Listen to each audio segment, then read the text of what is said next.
Okay, my order is for guaifenesin, 150 milligrams by mouth as needed for cough. The bottle is guaifenesin, 100 milligrams every 5 milliliters. I'm going to check my orders with my MAR. And I'm going to also make sure that there is no allergies. I'm going to go ahead and state my 6 rights. My right patient, the right medication, the right dosage, the right route, the right time, and the right documentation. I'm going to go ahead and perform my calculations now.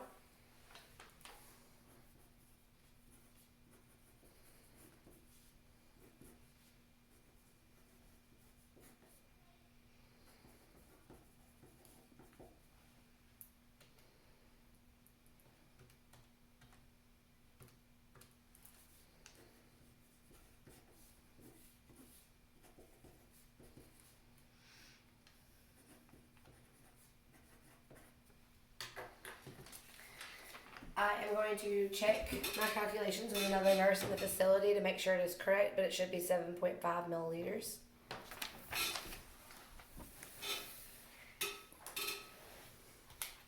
I'm now going to wash my hands and gather my supplies. I'm going to check my label with my MAR to make sure that it is correct. When pouring a liquid medication, you want to make sure the label is inside the palm of your hand, so if any liquid falls, it does not mess up the label. And if it does, you need to make sure you send it back to the pharmacy and have it relabeled.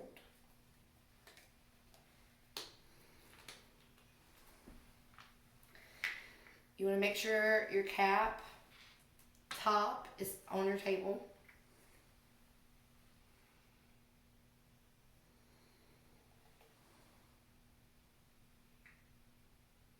And I'm pouring for 7.5 milliliters.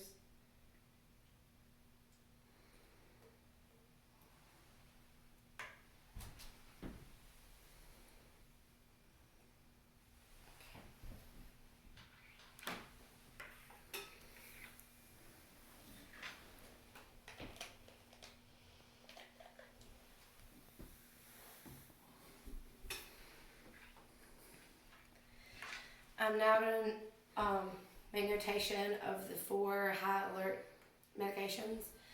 There is anticoagulants, antiarrhythmatics, insulins, and antihypertensives. If you are administering Lanoxin or Digitalis, you want to make sure you place them in a separate souffle cup and check the patient's pulse for 1 minute to make sure it is above 60. If it happens to be below 60, you will then withdraw the medication and alert your physician.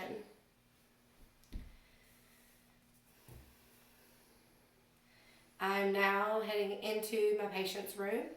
I can check the MAR with the patient's door, which has its name on there, and I will step inside the room and I will ask the patient to state their name and their date of birth. I can also check their wristbands. I'll also ask my patients if they have any allergies that have not been noted inside the MAR. I will also make sure that they don't have any MPO orders, which means nothing by mouth. I will also make sure that they can swallow, and I will sit them up in an upright position. I will check my medication against my MAR one more time before administering the medication. I will give the medication to my patient. I will also give them 8 ounces of water. Since this medication is a PRN medication, I will come back in 30 minutes to make sure that the medication has done what it's supposed to do with helping with her cough. And I will take note and sign and make sure that it's done what it's supposed to do in the MAR. Okay, I'm also going to discuss how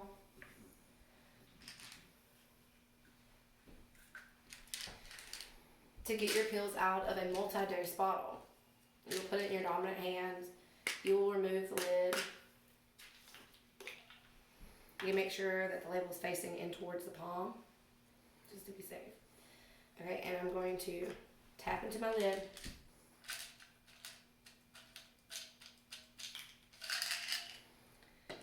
And I got one pill out. And I'm going to put the 1 pill into the souffle cup.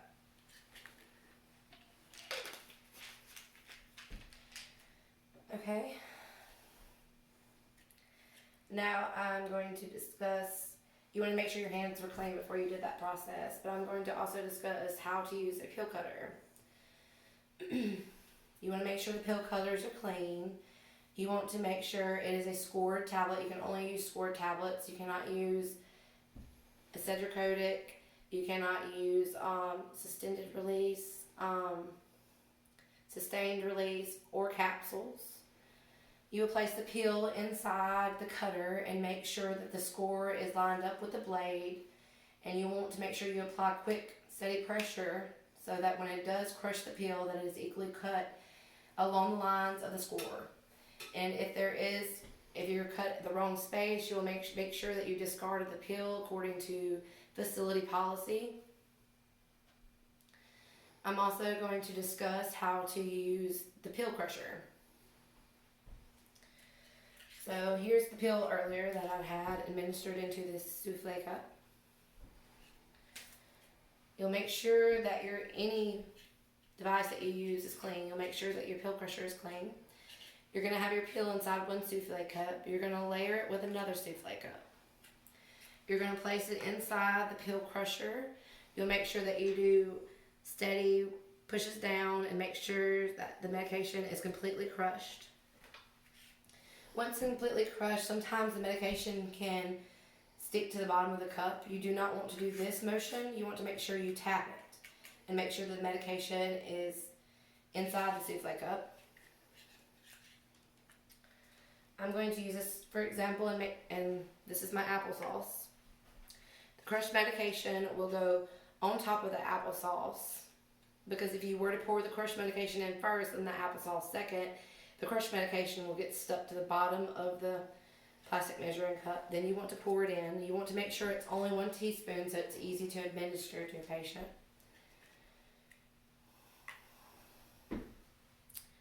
And I do believe that's it.